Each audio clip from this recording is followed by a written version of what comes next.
Hi, welcome to Learn English and Practice with Marie. Today we're going to do Advanced Vocabulary Builder lesson number 32, where we'll go through 10 advanced words and talk about their definitions, parts of speech, and do a couple of example sentences. At the end, we'll do a story so we can hear all of these words in context. This is a series, so if you end up liking this video, go ahead and subscribe. So let's hop in. Listen to me read the words first. Cursory, Forlorn, Incorrigible, Foible, Dour, Stupefy, Sobriety, Lackadaisical, Yawn, Carp. First, we have cursory. This means hasty and not thorough. It's an adjective. So think of cursory as kind of going through something very quickly. For example, a cursory reading of a book, just kind of skimming through it, looking for main ideas. Cursory, super quick. Example sentences are, she gave the document only a cursory glance, not paying attention to the details. The inspector conducted a cursory inspection of the premises, not delving into the deeper issues. Forlorn. This means pitifully sad and abandoned, or lonely as an adjective. Something unlikely to succeed, hopeless, also as an adjective. So forlorn is kind of a sad word. It's that feeling that you are hopeless, helpless, and that there's no chance for redemption or help. It's just a really negative state of being. So let's hope nobody watching this video is forlorn.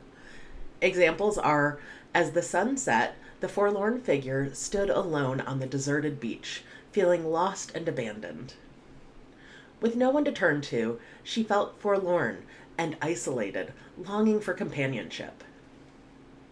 Incorrigible.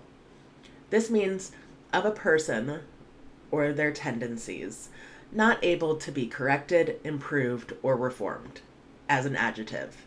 So this is a person or a person's tendencies or qualities that are just permanent. They're not going to be changed. Nothing you can do is going to change how that person is. I know in movies and TV shows, often characters have arcs where they go through changes, but often the villain doesn't end up changing. They're just consistently evil. You would think of these villains as incorrigible, like Gaston in Beauty and the Beast. He is incorrigible. Examples here are, her stubborn and incorrigible attitude made it difficult for others to change her mind. The incorrigible gossip spread like wildfire, causing harm and distress to those involved. Foible. This is a minor weakness or character flaw. It's an adjective. And I usually think of foibles as endearing because they're not that bad. You could think of this also as a quirk, but foible does have a slight connotation that it's a flaw or something negative. So, for example, I would say one of my foibles is that I make a lot of lists. I can't really do much without my lists. That's a minor weakness, my failure to be spontaneous. Examples here are, everyone has their own foibles and quirks that make them unique. She accepted her husband's foibles, knowing that nobody is perfect. Dour. This means stern, joyless. It's an adjective. So someone dour will have a stern look on their face. They're not happy. They're kind of cranky. You could think of kind of in those old Victorian movies, like the old widow who hates everyone as kind of a dour character.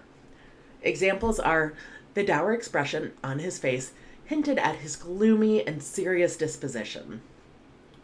The dour supervisor rarely smiled and was known for his strictness. Here's stupefy. To astonish, make insensible. It's a verb.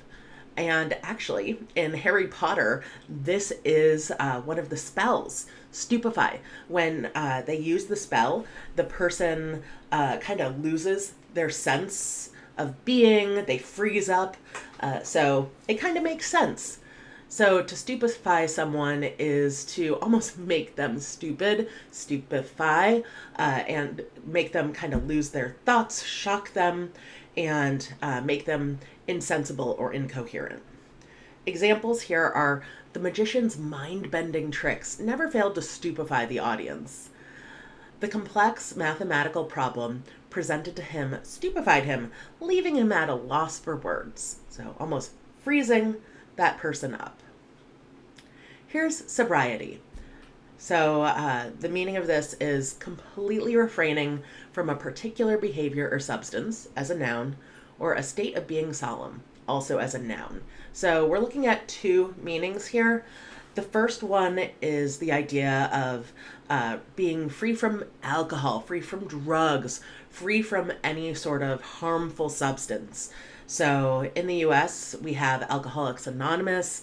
People will celebrate their sobriety for a month, a year, 5 years, and mark that those milestones of refraining from those substances. And then the second meaning is just kind of being sober or being in a state of sobriety where you're solemn, you're not joyful, you're very serious. So at a funeral, you would expect a certain level of sobriety from the attendants. Examples are, after years of struggling with addiction, he finally achieved sobriety and embraced a healthier lifestyle. He approached life with sobriety, making well-thought-out decisions and avoiding reckless behavior.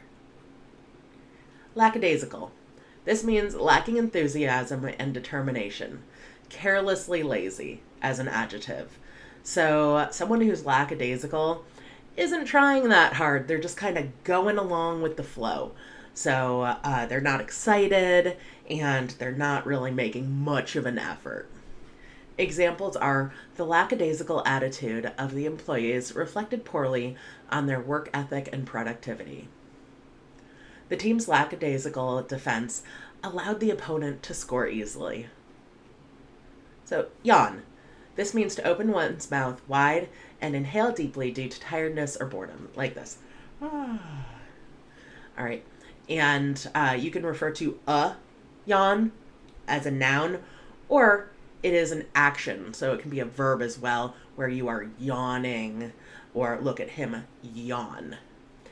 Examples here are, as the lecture dragged on, students couldn't help but yawn, struggling to stay engaged. The boring movie elicited frequent yawns from the audience. Here's carp, and this has two meanings: a type of freshwater fish as a noun, or to annoy or pester as a verb. So you can see I put a picture of a carp right there. That's the fish. But to carp or to carp on someone is to just poke and poke and poke and try to get them to do something or say something, just to pester and annoy. Examples here are, I'm trying to fish for carp, but I keep catching bass. The disgruntled employees constantly carp about the company's policies and practices. So let's read through a review story where we can practice these words. I'll read through it so you can hear.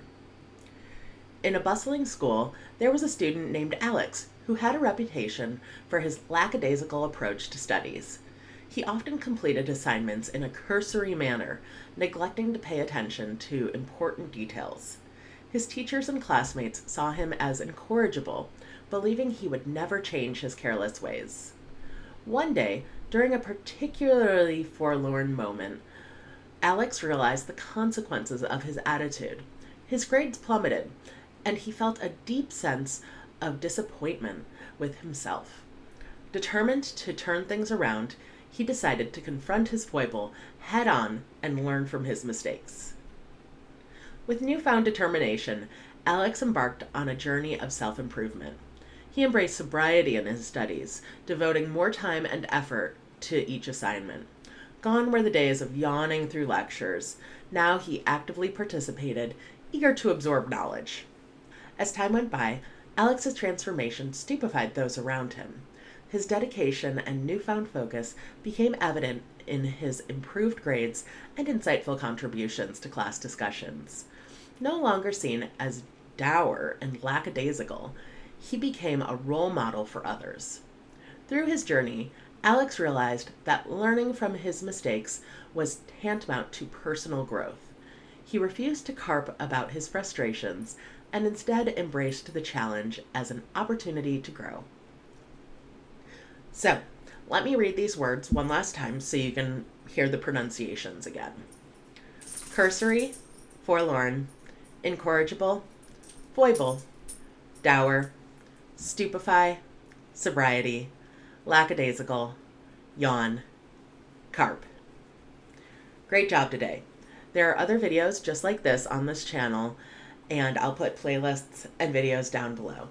Please like, comment, and subscribe, and tell me what you think about these words in the comments below. I'd love to hear from you.